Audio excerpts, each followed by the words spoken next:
Hi group, I'm an addict. My name's Leah. You know, one thing I must say is that when they asked me to do the traditions, I didn't know where they'd gotten my name, but it's one thing that, is very close to my heart. When I got clean, I had a home group. There was a step and tradition study group, and we did one step one week and a tradition the next. And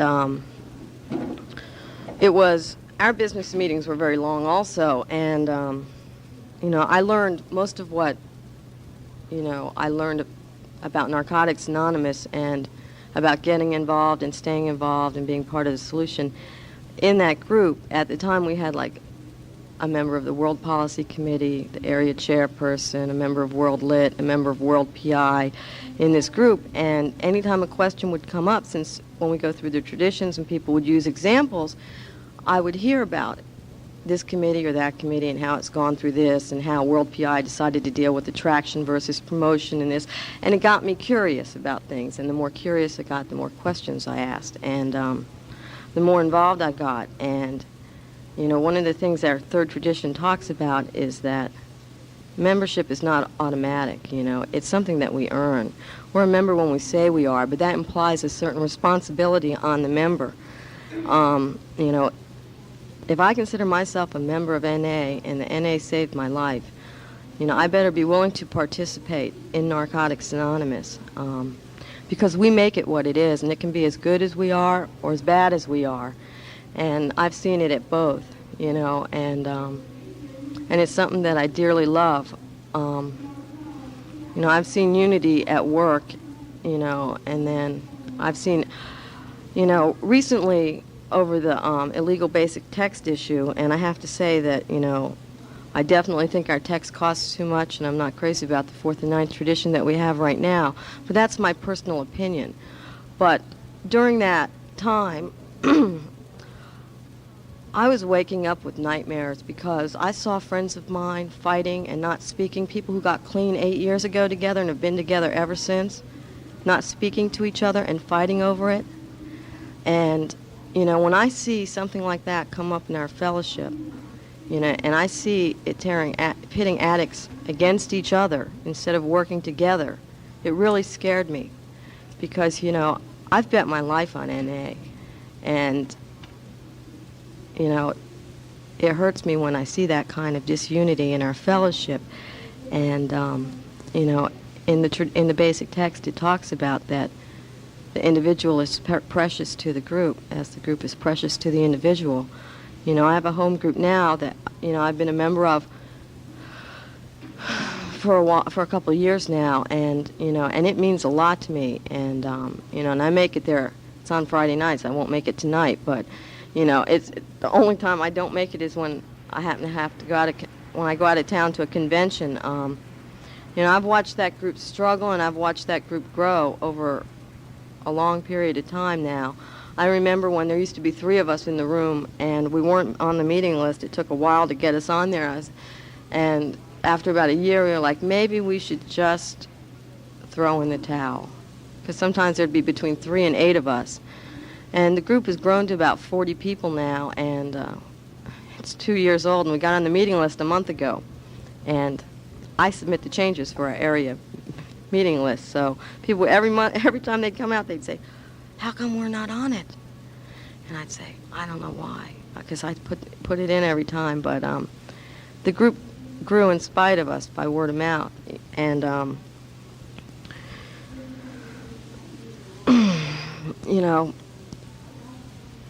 I went to area service last night and saw some of our trusted servants in action. And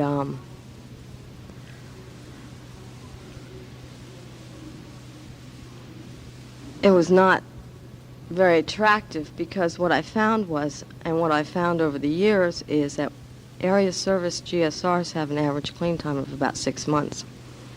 And, and I always question why. Where are the experienced members? I've been going to area service for a while now, it's a number of years, and I've held several positions there, and I always wonder why these complicated motions that the GSRs can't even read show up at area service, and the the other GSRs can't explain them when they go back to the groups, and I see, our members, our so-called members, send these people, to something that they know nothing about at a time when they should be worrying about personal recovery, and service to the home group. And, I don't know if it's just me. I come from an area where our average coffee maker has over 5 years clean. So that's what people like to do. And our average GSR has 6 months, and that tells me that there's something wrong there, that our experienced members are trying to sort of shift the responsibility. That this is my personal experience. There's always, in any kind of thing you go to, there's going to be members with some clean time. But when you go down the service structure to like the area service or the region, these people should have more clean time than the GSRs, and it doesn't always seem to work that way.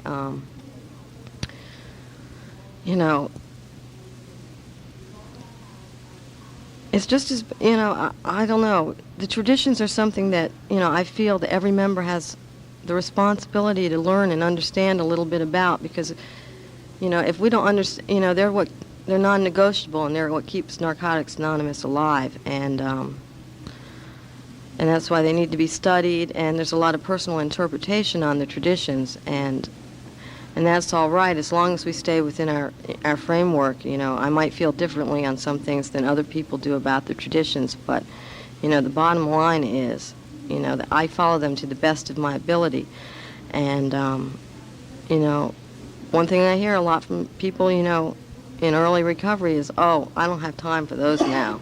I don't think people realize that, without them, there would be no Narcotics Anonymous, because we'd tear it apart. They save us from ourselves. Having trusted servants, a trusted servant means that a group has trusted a person to carry out the group's conscience. And yet, I've been in groups where people bring speakers from another fellowship. If it's a Narcotics Anonymous group, trusting a trusted servant who's willing to selflessly serve, they need to bring in a message of recovery in Narcotics Anonymous. Skipping over to the fifth tradition, it's like, that's all we have to give is that's our primary purpose. Our message is all we have to give. It's really hard to talk about just one tradition or another tradition, because they all, it's like the steps. They all work with each other, and, it's easy to just sort of skip around. I know that they've kept me going for a long time, and recently at a group I attended 2 days ago, and there was somebody announcing something during the report, secretary's report, or that we call it a secretary's report where I come from, that was not NA, some kind of spiritual retreat. And a member of the group, the GSR, spoke up and said, that's not Narcotics Anonymous. And after the meeting, there was a little altercation, and it wasn't fighting or anything, but this person refused to understand. He was like, it's not any fellowship. It has nothing to do with any of them, and that's the point we were trying to make, and he couldn't see why it didn't belong in a Narcotics Anonymous meeting. And that, a trusted servant of the group felt responsible enough to speak up.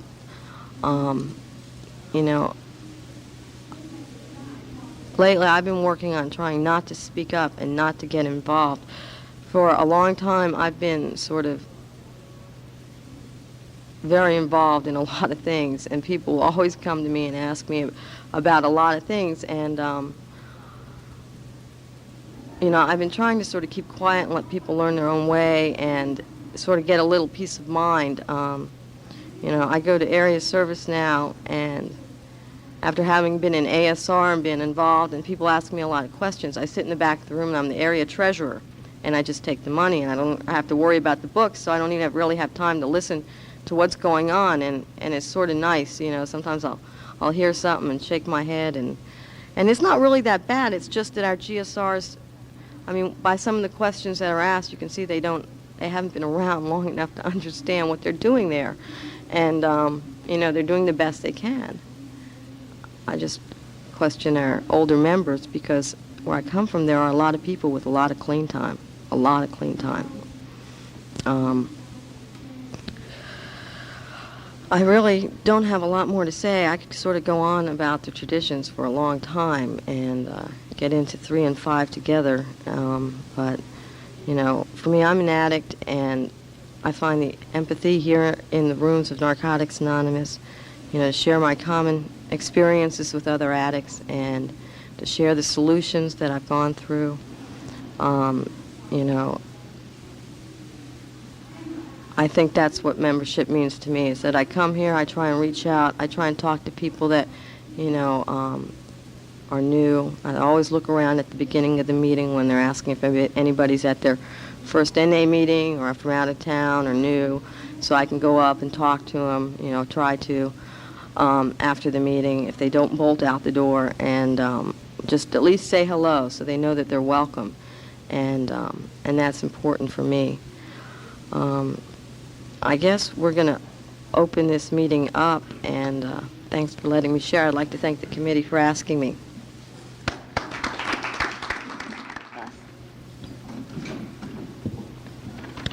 Hi, family. I'm an addict. My name's Jose. This is a Traditions 1, 2, 3 meeting, and what I'd like to do is I'd like to start with Tradition 3 and then go to 1 and then go to 2. You know, I came to Narcotics Anonymous April 14th, 1988. That's my clean date. And when I started coming to the meetings, the last thing I wanted to do was be a member. I didn't know what membership meant. You know, and I came to meetings just because I didn't want to go back to using, you know. And I didn't know anything about desire, and I didn't know anything about requirements, and nothing about membership. You know, what I had experienced in the 30-plus days I was in treatment was that I had a kind of a change of attitude that I didn't want to use now, and I lived in great fear of using, because I knew that if I took the first drug, that it would take me. You know, and so I came to meetings, and you know, and then I listened to the readings, and the more I came to meetings, the more I could make sense of what the readings meant. You know, and in the tradition number 3, it talks about the only requirement for membership is the desire to stop using. You know, and what I started to read into that was that, okay, well, I have a desire, so that automatically entitles me to be a member of Narcotics Anonymous. That was my perception of that. You know, but I came to meetings thinking, well, okay, I'm a member and it's automatic. You know, but I came to more and more meetings and went to dances and went to all those things, but I didn't feel like I was a member of Narcotics Anonymous. You know, and I talked to other addicts about it, and what you asked me was, Jose, are you reaching out to people? Are you asking questions? Are you working steps? You know, are you getting phone numbers?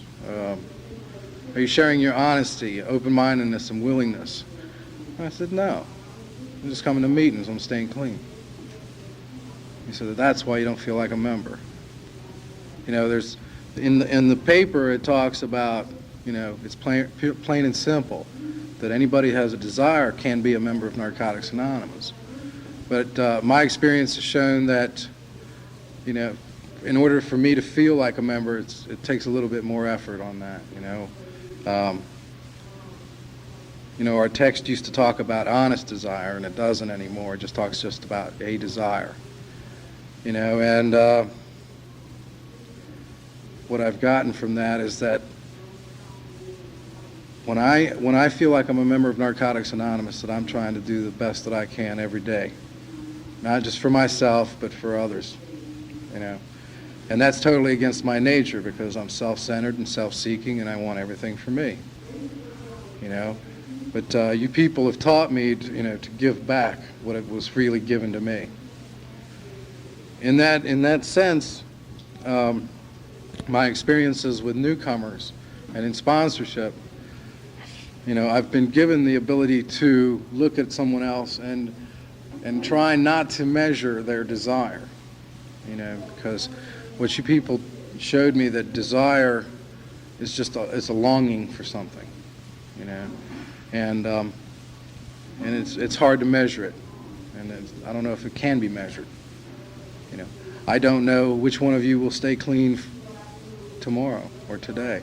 I don't know if I'll stay clean tomorrow. I know that I'm going to do the best that I can just for today. And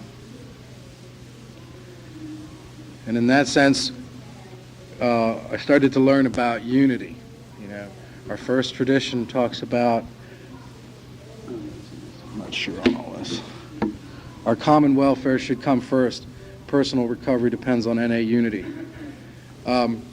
What jumps out at me out of that tradition is common welfare, personal recovery, and unity. Okay. What I learned about our common welfare was that the same needs that I have, you have. We all share basically the same disease. We arrive here from different directions, but we arrive here pretty broke up people. And so our common welfare, from my experience, is basically that we're here for our primary purpose is to stay clean and carry the message. Okay. And my personal recovery depends on that. If it was diluted with anything else, then I might not stick around. I'd look for something else. Something else that brought me back to you. And I'll tell you something about the things that I've done in the negative in these traditions. I've when I was in early recovery, I announced myself as an addict in something else. Okay, and what was someone shared with me was that now I'm adding something to that, and that in our text it talks about addiction is all inclusive. That if I try to add something else other than addiction, that I'm kind of like driving a wedge between me and you. Making myself better or less than. So when I identify myself, I identify myself as an addict. And I've done a few things to promote disunity, within the groups. There's been times where I've talked about a particular area where I live, but there's no unity. But at the same time, see, I'm doing this. I'm putting out a negative to other people, and I'm creating disunity. And I was talking to someone earlier today, and we were talking about promoting unity, and I looked back at, what I had said about this particular area, and, it just came to pass that I don't need to do that anymore, that if I want to be part of the solution, I should stop being part of the problem.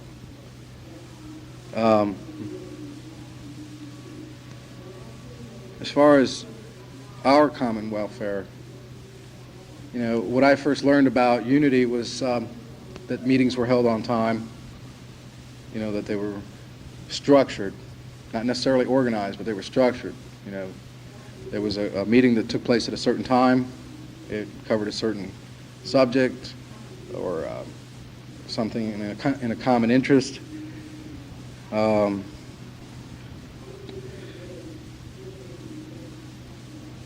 That the people that carried the message that were asked to share carried a message of recovery in Narcotics Anonymous. And those were the things that I started to feel united with, because for so long in my life, I didn't feel like I belonged anywhere, except maybe an insane asylum, And when I came here and I started to identify myself as an addict, I started to feel like a member of Narcotics Anonymous, and I started to do the things that we all do to stay clean, work steps and share with newcomers and share with each other and sponsorship and all those things. I'm now part of the solution. But there's been times along the way where I've stepped across those bounds and I've violated traditions. Our text talks about that the individual Narcotics Anonymous member is the front line of NA service. and we're part of groups. Each one of us is part of a group, okay? And that group is the base of Narcotics Anonymous. Without the groups, we'd have a hard time staying clean on our own. Most of us wouldn't. So we need the group, and as far as being a member of a group, I feel it's my primary purpose to, kind of stay clear about what we're doing and what we're trying to accomplish in our meetings and what message we carry. And that leads me to tradition too.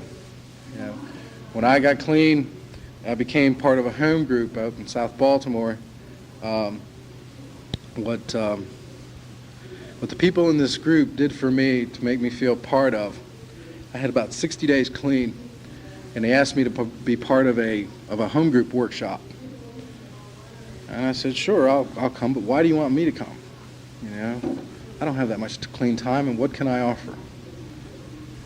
So when we got there, they asked me to come up and sit at this table up in front and speak with them, and here's people with 5, 6, and 7 years clean, and I'm here with 60 days. I don't feel very good. Not real comfortable, And they asked me to lead first. And I felt really out of place, I felt like, geez, what do they want me to, what do you want me to say? Well, tell them what you do. Okay, well, I come to the meeting and I empty ashtrays and I put up chairs and I hug people at the door. That's what I do in my home group. That's all I got. And I'll keep coming back.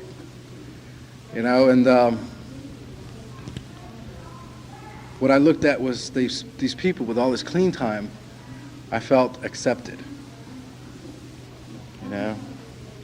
And it's still that way today because I'm still part of that home group and I still participate, in the home group. And right now I'm the announcement person. I do the announcements at the end of the meeting. I've done other commitments in the service in the group as far as a trusted servant goes, because these people, after a period of time of having me in the home group, they got to know me. I got to know them. When I had a X amount of clean time, they said, well, Jose, we think you have enough knowledge, enough experience that we'd like you to do this. Would you do it? I'd say, grudgingly, I'd say yes. And at the end of the meetings, we used to have our group consciences. Now, our home group is kind of like infamous for having extremely long group consciences, 1.5 hours to 2 hours. And that's where I got a sense of what a group conscience was, because in other groups that I attended, what I experienced was everybody was expressing opinions, and I would be tended to be swayed by the stronger personality in the group as far as to what was right and what was wrong and how the group should vote, and over time, there was some times where I voted with that stronger personality. But I wasn't voting with a conscience because I didn't know at the time really what my conscience was and what it was telling me. So what you asked me to do was to vote with my conscience. And if I wasn't sure, to ask questions. And believe me, I took up a lot of people's time and I asked questions, when we do that little blue book in mid-March, that takes up the whole month as far as group consciences go, I asked a lot of questions. And the people in that group directed me to do other things, to attend workshops, to attend special meetings that dealt with these particular issues. And if I wanted to be a part of Narcotics Anonymous, that I'd take that initiative and go out and do it. And that's helped me to be more of a part of this group, that when we have a group conscience, now with the time I have now in this group, that I can give accurate information, I can listen to what somebody else's point of view is, and whether I agree with it or not, the way the group votes, I can surrender to the group's conscience, So that's basically my experience with these 3 traditions, and I'd like to thank the committee for asking me to come out and share with you, And that's all I've got. Thank you.